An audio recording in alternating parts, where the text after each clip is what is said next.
Change your heart, change your life, change the planet. Hi everybody, it's Tim Van Orden, and we're in a time of year right now where you are likely to be thinking one of two things about your health and fitness goals.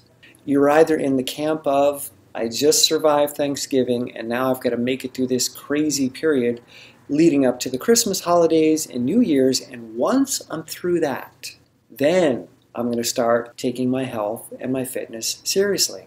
But right now, there's just too much going on. It's too crazy. There's relatives, there's gifts, there's darkness and cold, and I just can't deal.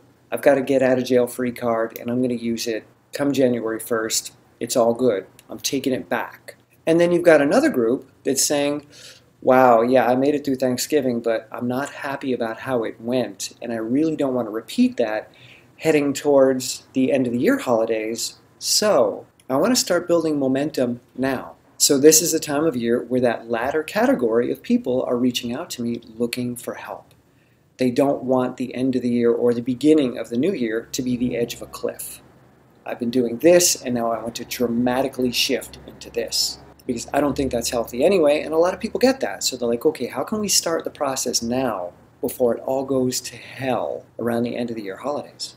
And the advice I give is often not what people want to hear, because creating and sustaining habits is a really challenging and demanding process, because habits are unstable. They exist inside of a cognitive workspace.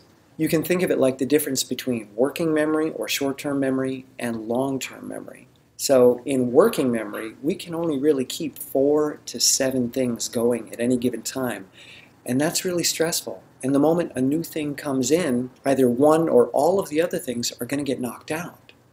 Whereas once something gets stored in long-term memory, we don't have to worry about it. We no longer have to cognitively use energy to try to hold on to it, be present to it, and focus on it. It's become automatic, and when we do engage in it, it's this autopilot system that turns on, and we're like, oh yeah, I'm doing that thing. It's a habit now. But when we're trying to create a habit, things are very deliberate and very energy intensive. So my advice to people is to start with just one thing. And this is counterintuitive, because we think, well, okay, I'm going to start running, I'm going to start yoga or stretching in the morning, I'm going to give up caffeine, I'm going to stop drinking or at least minimize my drinking, I'm going to go to bed earlier, I'm going to stop watching crazy media that's telling me that the world is all going to hell, and I'm going to start really nurturing myself by bringing all these positive habits into my life.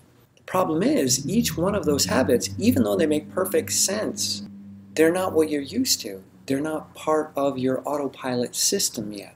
So it's like a workspace where you're bringing in all this new stuff, but you haven't created the closets or the shelving units to put it away yet.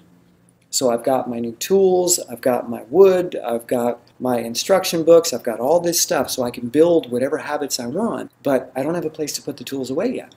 They don't have a home yet. And the wood, it's all over the place, and there's sawdust, and there's these instruction manuals, and I haven't read them, and it's too much. So we end up with a cluttered, crazy, chaotic workspace, and we seldom finish the projects that we intended to work on there. Same thing happens in our head. When something is brand new, it's in this short-term workspace or working memory. It's in the workshop, but it doesn't have a home yet. So it's really unstable. So as you move towards the new year, or as you move into a period of transformation, whatever that looks like for you, you've got to keep it small and bring in one habit at a time, one change at a time, until it's got a home, until it feels like it is home, until you no longer have to use cognitive energy to keep track of it and to manage it. It manages itself. So either start running, or start yoga, or start changing your diet a little bit, or start some other practice, but just start one of them.